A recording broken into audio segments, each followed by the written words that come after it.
El Señor esté con vosotros.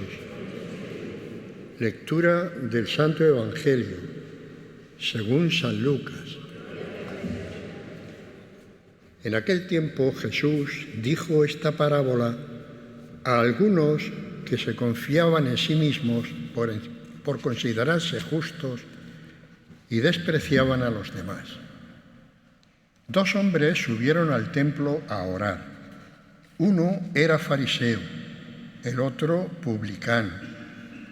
El fariseo, erguido, oraba así en su interior: «Oh Dios, te doy gracias porque no soy como los demás hombres, ladrones, injustos, adúlteros, ni tampoco como ese publicano. Ayuno 2 veces por semana y pago el diezmo de todo lo que tengo». El publicano, en cambio, quedándose atrás, no se atrevía ni a levantar los ojos al cielo, sino que se golpeaba el pecho diciendo: «Oh Dios, ten compasión de este pecador». Os digo que éste bajó a su casa justificado y aquel no, porque todo el que se enaltece será humillado y el que se humilla será enaltecido. Palabra del Señor.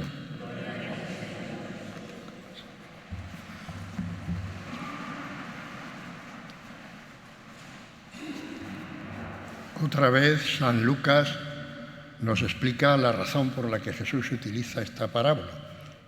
Digo otra vez porque, si os acordáis, el domingo pasado también hacía lo mismo, cuando decía a sus discípulos una parábola para enseñarles que es necesario orar siempre. San Lucas, como ya hemos comentado más de una vez, no conoció personalmente a Cristo, no escuchó sus palabras ni siguió su camino de vida, sino que se convirtió al cristianismo después y entonces estaba muy interesado en conocer lo que podían contarle los testigos presenciales, lo dice él mismo al comienzo de su Evangelio. Entonces ha ido recogiendo todo lo que ha podido acerca de la vida del Señor, pero se ha fijado de una manera muy especial en todo lo que tiene que ver con la misericordia, cómo el Señor acogía y trataba a los pecadores.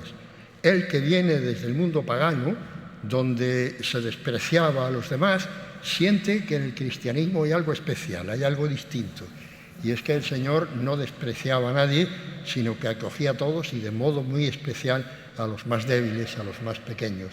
Y por eso destaca siempre esos rasgos del Señor. En concreto, esta parábola solo la cuenta él. En los demás evangelios, San Mateo, San Marcos o San Juan, no aparece esta parábola del Señor, solo la cuenta San Lucas, porque a él de alguna manera debió impactarle aquel detalle del Señor.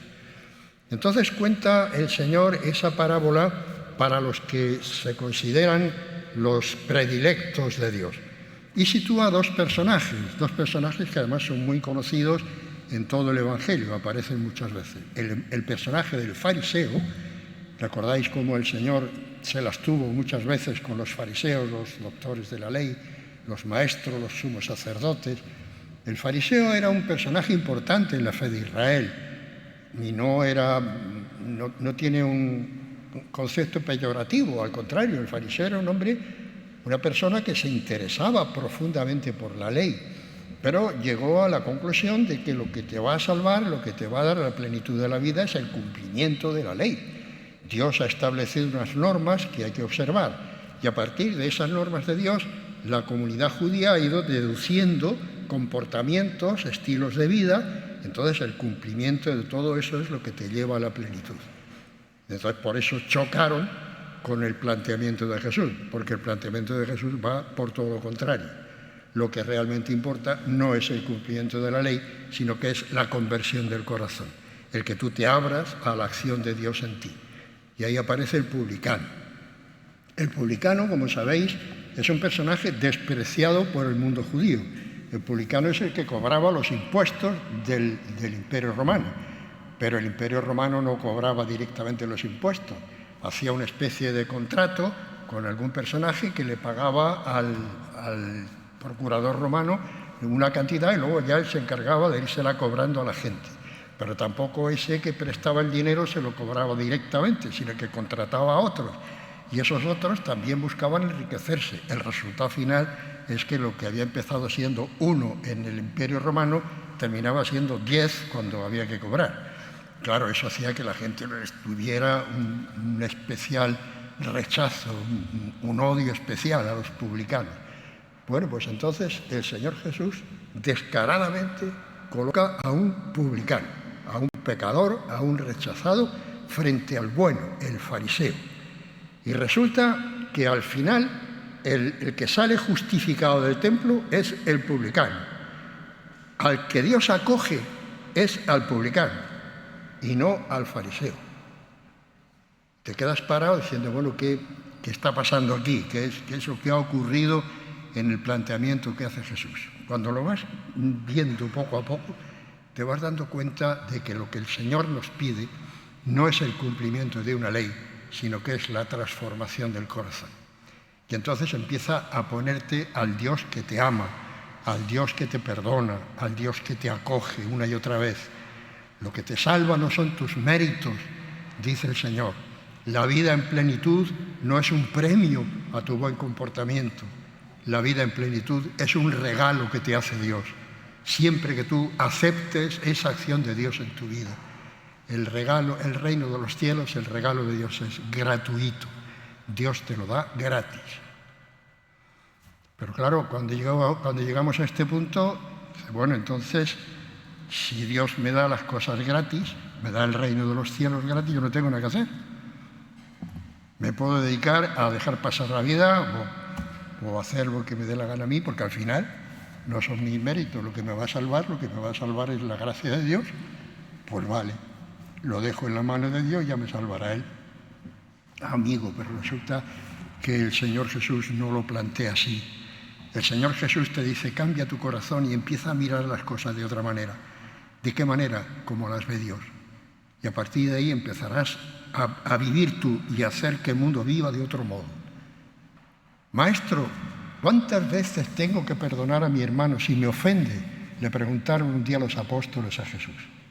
¿Hasta 7 veces? No te digo hasta 7 veces, sino hasta 70 veces 7. A ver si eres capaz de entender que a tu hermano lo tienes que perdonar siempre. Cuando vengas a traer tu ofrenda ante el altar y te acuerdas de que tu hermano tiene alguna queja contra ti, vete primero a reconciliarte con tu hermano y luego vuelve a presentar tu ofrenda. Habéis oído que se dijo a los antiguos, pero yo os digo, si alguien te abofetea en la mejilla derecha, preséntale la izquierda. Si alguien te pide prestado, no se lo niegues. Si alguien te pide caminar 1 milla, camina con él 2. Entonces te das cuenta de que seguir al Señor Jesús, de que entrar en ese proceso gratuito del amor de Dios, es que tú seas capaz de amar también gratuitamente. Amigo, ya no se trata de sentarte a esperar que Dios te salve, no. Se trata de cambiar el esquema. Se trata de que tu manera de entender la vida, tu manera de pensar, cambie completamente. Si amas solo a los que te aman, decía el Señor Jesús, ¿qué haces de más? Eso lo hace todo el mundo. Pero tú tienes que amar como te ama tu Padre Dios, dando la vida por el otro. Amigo, entonces ya empiezas a entender por dónde va el Señor Jesús. Esto tan simple que nos cuenta el evangelista San Lucas nos está poniendo delante otro estilo de vida, otro estilo de comportamiento. Por eso al final la parábola termina diciendo, el publicano salió de allí justificado, porque el publicano salió entendiendo quién es él y quién es Dios. El fariseo no. El fariseo solo fue a presumir. Él fue a justificar que él merecía la plenitud de la salvación. Y ese no es el proceso, ese no es el camino.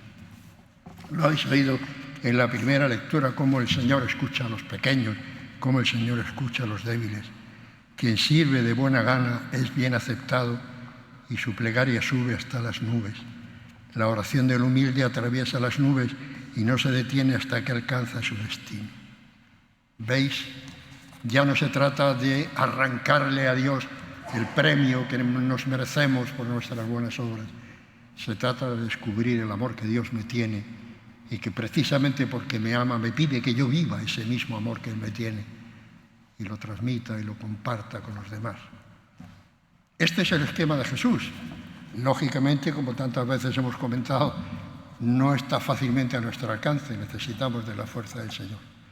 Por eso todos los días le pedimos al Padre que nos conceda esa fuerza, que nos envíe su Espíritu para que podamos cumplir ese objetivo. Nos ponemos de pie y juntos recitamos la fórmula de la fe que nos ha llegado a lo largo de los siglos.